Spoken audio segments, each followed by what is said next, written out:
Hello বন্ধুরা, আমার আজকের রেসিপি হচ্ছে চিংড়ি মাছ দিয়ে কলমির শাক। এর জন্য আমি কলমির শাকটা আগেই ধুয়ে কেটে রেখেছি। আর এখানে নিয়েছি পরিমাণ মতো রসুন।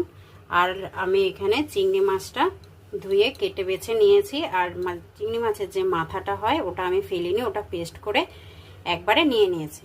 আমি প্রথমে কড়াইতে চিংড়ি মাছটা আর শাকটা একটু মজিয়ে নেব।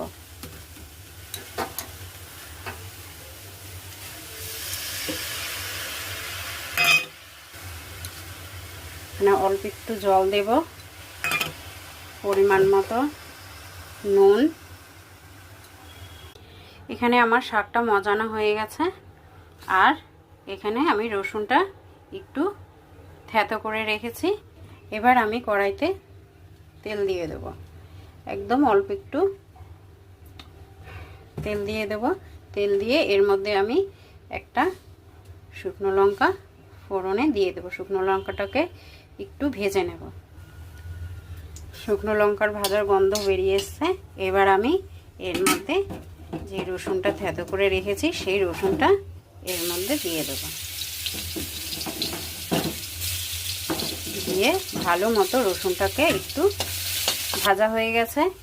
এবার আমি যে শাকটা সাতলানো ছিল সেই শাকটা এটার মধ্যে দিয়ে একটু ভালো মতো নেড়ে চেড়ে ভাজা ভাজা করে নেব। যেহেতু আমার আগে থেকে নুন হলুদ দিয়ে শাকটাকে সাঁতলে রেখেছিলাম, এর জন্য আমি আর এখন আলাদা করে নুন দেব না। একটু শাকটাকে ভালো মতো ভাজা ভাজা করে নেব। আগে চিংড়ি মাছ দিয়ে কলমি শাক খেলে খুব ভালো লাগে। আর আমার রান্নাটা আপনার কার কার ভালো লেগেছে একটু কমেন্ট করে জানাবেন।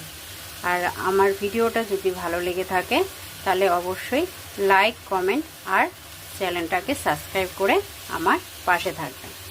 এখানে আমার কলমির শাক রান্না পুরোপুরি হয়ে গেছে। আর আমি কলমির শাকটাকে নামিয়ে